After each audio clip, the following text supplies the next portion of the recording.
episode of Pakikaramdam, the Spoken Understanding. So, in today's conversation, we'll talk about Pakikaramdam. This is like a deep sense of empathy and awareness that guides how we relate with others. So, this topic is usually not talked about since this is more of a Filipino trait that we only experience in our day-to-day lives, and we don't really see the appreciation or see it, ma-notice because yun na to. So, in our podcast today, I am being joined by Bon.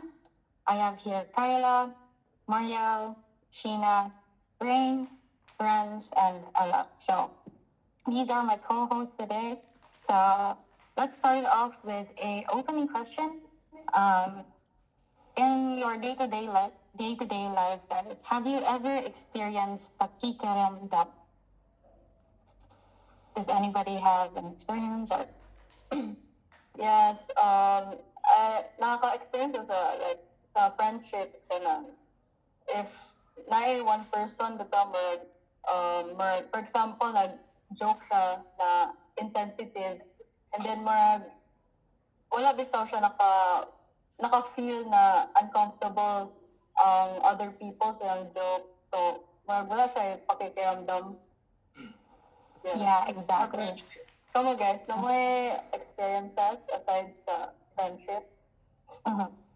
Anybody else? Or, well, in my case, I do have some experiences. I guess sa tanan jud nga relationship na to without na three times nga makaingon ta nga kani nga usa ka person kay wala siya nakikiramdam, especially because basin tungod kay close na mo, basin tungod kay moingon ka nga kailan na makuha na niya, hindi na siya ma-offend na not because you know that person for too long or that well, that doesn't mean that marag okay without tanan. So that's where the trait pakikiramdam applies. It's not really about just because friends or you're a close relative of mine doesn't mean your feelings don't get hurt, or what do you say mga like jokes, for example. So yeah, anybody else naki-experience na ba may gani or alright, sige. So that we can move on to another question. Maybe Renz can provide us with a proper definition of like pakikiramdam para kita tanan na idea, and then we can move over and share. Yeah, pero parang kapag tayo di naman like ang pati and stuff like that. Of course naman ito sa after na definition mo, so first of all, I like to think mo din na ang term na pakikiramdam o po in the world ng yun is in a constant state that are not seen evolve. So, ang tanong pakikiramdam ang yun na term sa ito decades before naabot dito sa definition na nanatakaroon. We started ni lunch for 1973. Iyang known as pakiramdam for assured insatisfaction and sensitivity to feelings, needs, and reactions to others. While mga 20 years later, 1993, yung kuan si Enrique sa yung dito na pagbagong bangag ang dito na sexuality, yan gi-describe na ang pakiramdam sa most of the children is pakiramdam is a core Filipino interpersonal value that includes heightened sensitivity, empathy, situational awareness towards others' needs and perspectives. Now, ang kalayaan na nila is, nakadawag dito sa most insane na dito sila. So, ang kalayaan nila is, ang range, napanaw siya sa pakiramdam through a Western lens dito, na yan i-describe ang Filipino relationship na more secure in a relationship. Whereby, ang America is more secure nalang dito sa isa ka, hindi na nasa sa isa ka relationship mong yun, it's just part of it lang. More difference sa bitang nila sa marriage is doing good to get something in it more like Americans, more lang yun sa sitwasyon. Yes, so I totally agree with what you said. I guess we all have our perceptions or our own understanding of pakikiramdam, and that was like a good guide for us to take and start our conversation about pakikiramdam. So, another question that I have for you guys is, how would you best describe pakikiramdam in your own words? Can relate it to like our Filipino culture or kanang upbringing sa family. Okay, perfect. Go, Bon. So, in my own words, kanang pakikiran ramdam kay kanang based akong research sa own words man, di ba? Own words? Yes, yes. Own words. Go.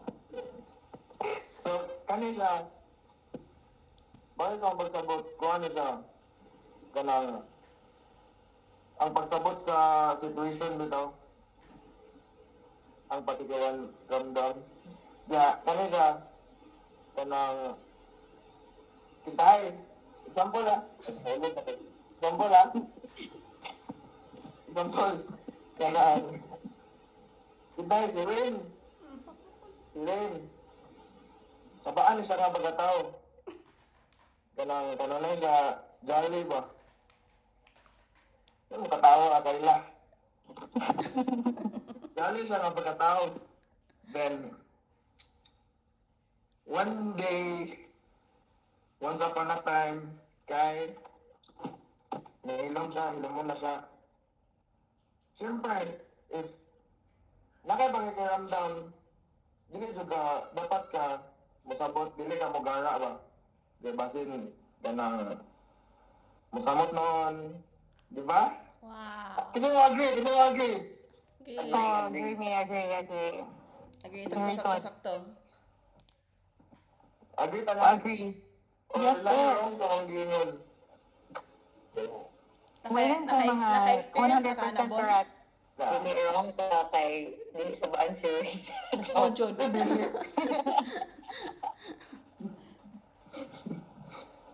Sige, si Kayla daw kasi katawa mo siya.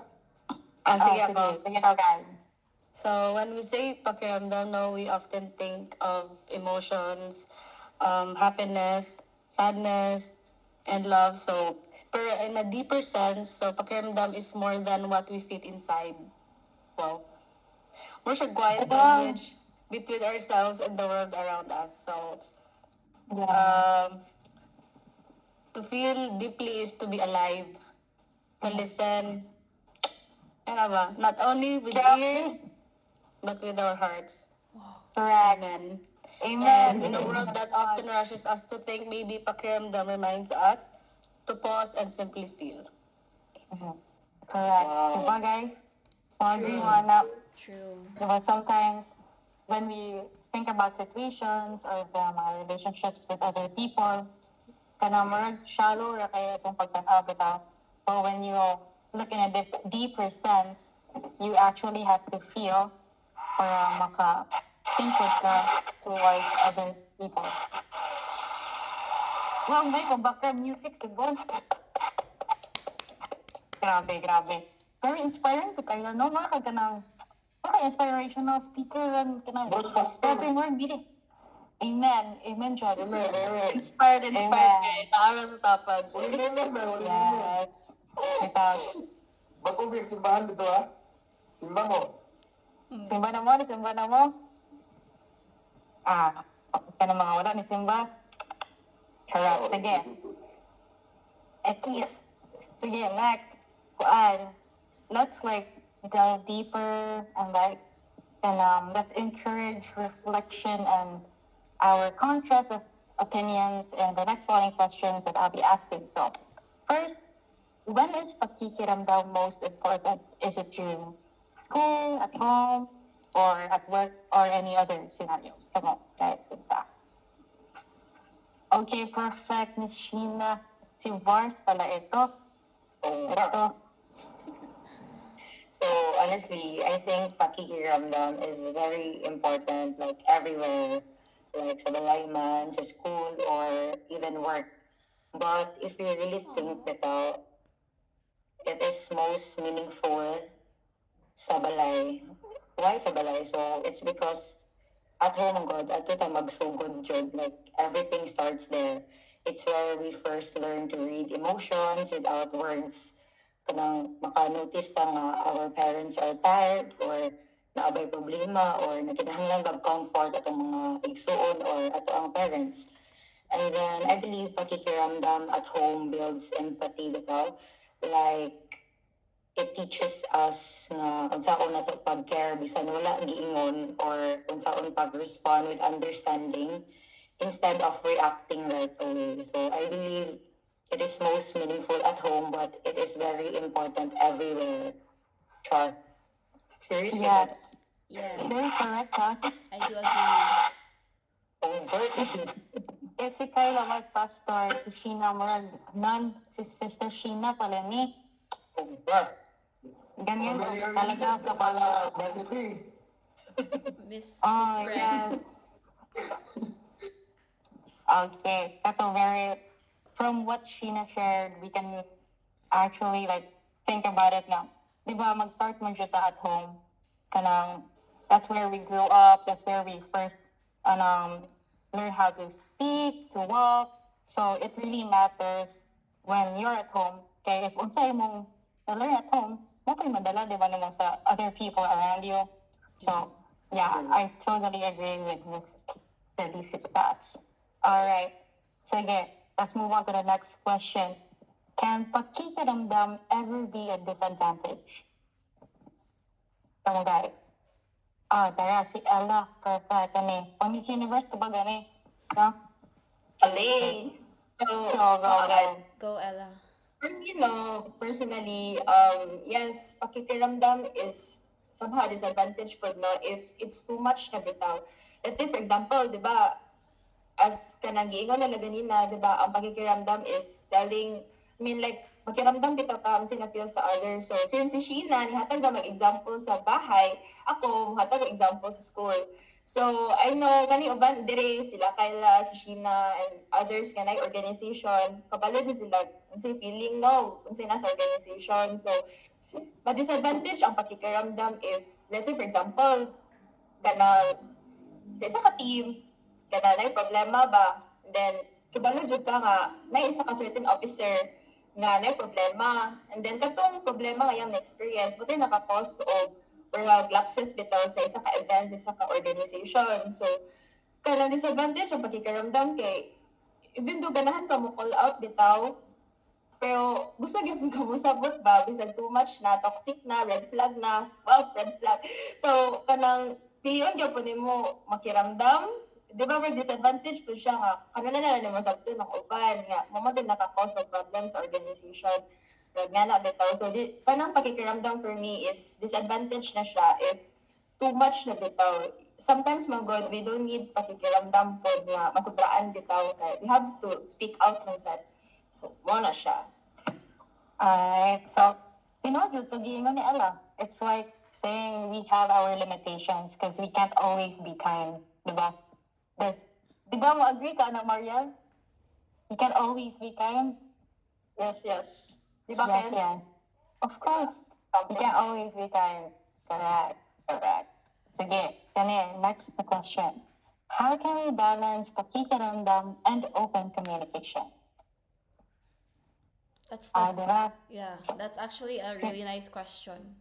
Kay as Diba? Ella, because as Ella was saying earlier, di ba kay murag dili man sa dapat nga murag kanang ma-overusad sa pakikaramdam kay mo na ang disadvantages niya. So mo na that to balance pakikaramdam and mo nang open communication, mo na siya, it's kind of tricky. Pero important siya. Kay pakikiramdam is about being sensitive, like knowing when to speak and just to listen, especially if ang isa ka tao wala pa sa mood bitaw. Pero at the same time, open communication means not keeping things bottled up. So kanang personally, what I do usually is to feel that it feels sa nimo ang situation jud, and like, is it the right time to talk about it, or are they ready to listen? Or kanang do I sense it nga it's okay? Like, that's when I start to open up, when you sense nga murag okay na ni siya. So mo na siya mo go in ang pakikaramdam and open communication, and I think that's a balance because you're still being respectful and considerate, but you're also honest about what others feel or think. And it's really about timing and empathy. Okay, you don't always have to choose one over the other. You have to read the room, trust your gut, and mo jud to nga speak with kindness, di ba? Yes, perfect. Ganyan ang answer kapag yes, Operation Tres. Grabe. Ay, yan.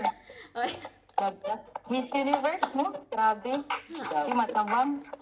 English pa, Bisaya pa. oo. Perfect ito nga answer. More to summarize niya ang whole thought of pakikiramdam. Whether it's good or bad. Sina, judge ka sina. Ang sa'yo mo mainon. Oh, yes. 100 out of 100. Perfect. Ibang pinag-iyan pakpakan. Si Rin rin yung pakpakan. Pag enough, Mark. Bias, Pagpakan sa bias. YouTube. Okay, so since now na-discuss na nato ang like the meaning, how can we differentiate pakikiramdam without being kanang over na pa sa pakikiramdam, let me give you guys a scenario and like tell me your opinion or like unsa yung maingon, what should you do in this scenario. Okay, for example, ato yung butang let's say someone borrowed your table. Ni-borrow siya sa imong table. Unya, it's been like months, a couple of weeks, nga kuan. Unya, ikaw, wala, chill lang ka, like, okay, naroon niya, I hope it's safe. And then now, when you ask for your table, that specific person returns it to you, nga, natangtangan isa ka leg sa table. Sige, kana. And then, iyan niya, ako rayon, kana.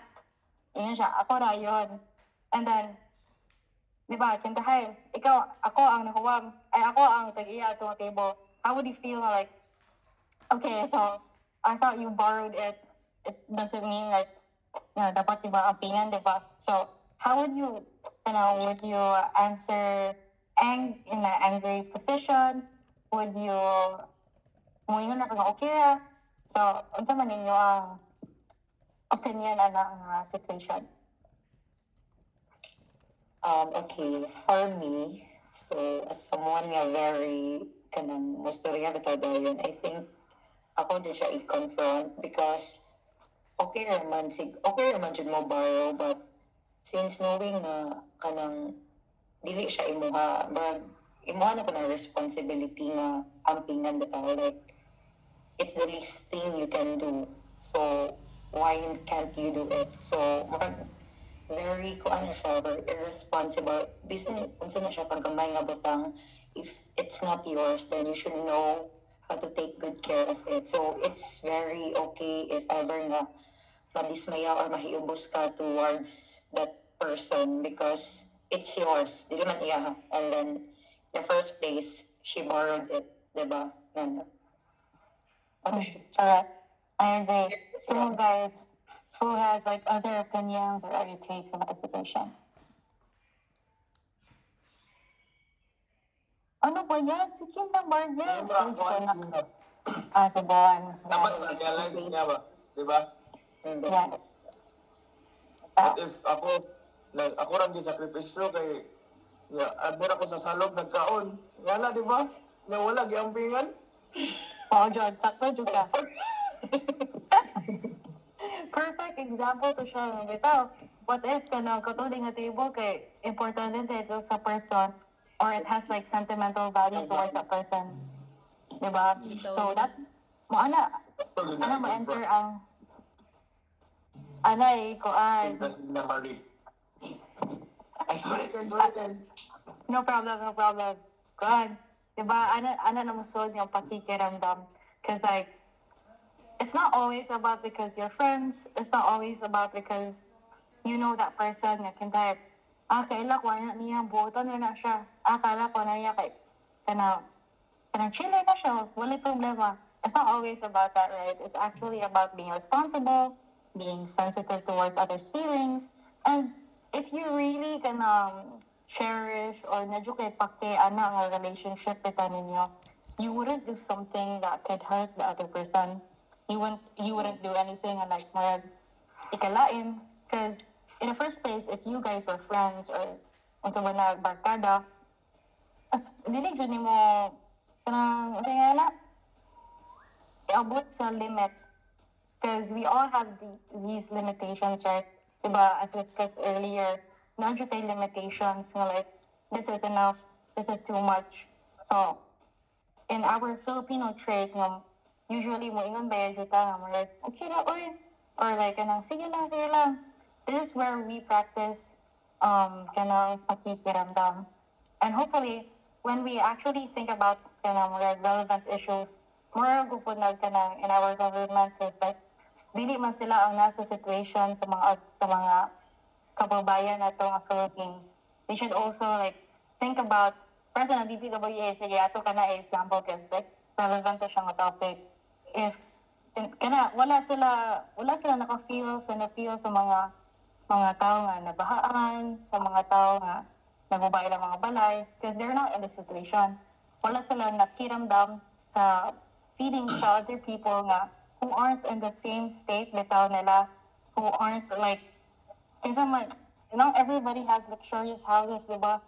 Not everybody has like the means of transportation to move to other places that are safe. So that's where we think about pakikiramdam, not just kanang magpaubos, but it's also understanding other people and other situations. Agree ba mo all? Yes. Yes. Perfect. Yes. Alright. So, Another situation. another situation? Gusto sige, unsa may Mangutang din. Unsa may nakakuha na. Oh, yes. Kana, mangutang. yes. Sige daw, Rain. Ikaw daw, Rain. Makarelate mo na di ba? What's your feeling na rin? Murag Sige daw, kuan. Rain. Personally, okay, wa adyo ko'y problema og kanang if naadyo'y tao nga manginahanan og kwarta, then why not, diba? I can help man. Pero in the long run, if makadugayan na jud nga murag kanang mo ganitong about ganiha nga know your responsibilities, food, like ang tao naning kamot may usod ang tao nga mga kwarta, then murag sigun sa yun na bitaw maghulam-hulam lang and then promise nga mo bayad and then for how many months na almost years, and then wala gihapon. So yeah, wala siya pakikaramdam always kuan jud ang pait man god because they don't think about the other person sa ilang self ra. Correct. True. No, shout out kay ano dyan, unsa ba to? Dilera, shout out. Kung ano itong situation na, di ba? Sige. So, from our little discussion, guys, what can you say about the Filipino trait na pakikiramdam? Is it a good thing or is it a bad thing or are you in the middle? Ikaw, Kayla. Are you in the middle or are you pakikiramdam is good, pakikiramdam is bad? Ikaw, ano man yung mga takeaway na? Gaibog ko kay, wala na ba kay empathy? Patay tayo dyan. Naro ka sa middle siguro. Middle. So di nat iyahang Ikaw, side Rans. kay kuan man more on wa man siya empathy ka mo yung mag-ingon, di ba? So Ana. so unsa man na? Ikaw, in the middle, or kanang maybe, no, maybe yes. So mosulti jud ka og unsa like dili na kay way hangyo sa Pasa, walay yung hangyo ni inanak. No? sige. Cause like, dapat Ambi. Dahil ba? dapat diyan na, tani Marine, Oh, para kuan. No? Pakikiramdam. Pakiramdam siguro, nama Sir may Rain. pakikiramdam so mo na. Sobrahan na pakikiramdam. Patoxic siya, no? Yes. And very, very nice words, Mr. Oliver, no? Yes. Very kuan. Naka-reflect Hindi kita na mga... program head, Emma. Pero, for me, kay Juan, importante ang pakikiramdam. Explain further, please. Ngay man. If wala ka pakikiramdam, insensitive ka. Well, Yes. dependent na ka. Grabe. Not direct to the point. So, Mm-hmm. you're you. Perfect. Alright, so I guess that's like kind of we've talked about the main parts, the main points, and naka-share na ba ta sa itong experiences. So this time, I guess we have to say goodbye to everyone, and then let's tell them see you guys the next episode sa itong podcast. Alright. Bye-bye. Thank you everyone. Thank you. Bye, guys. Thank you everyone for listening. Like and subscribe. Subscribe, Yeah. comment down below.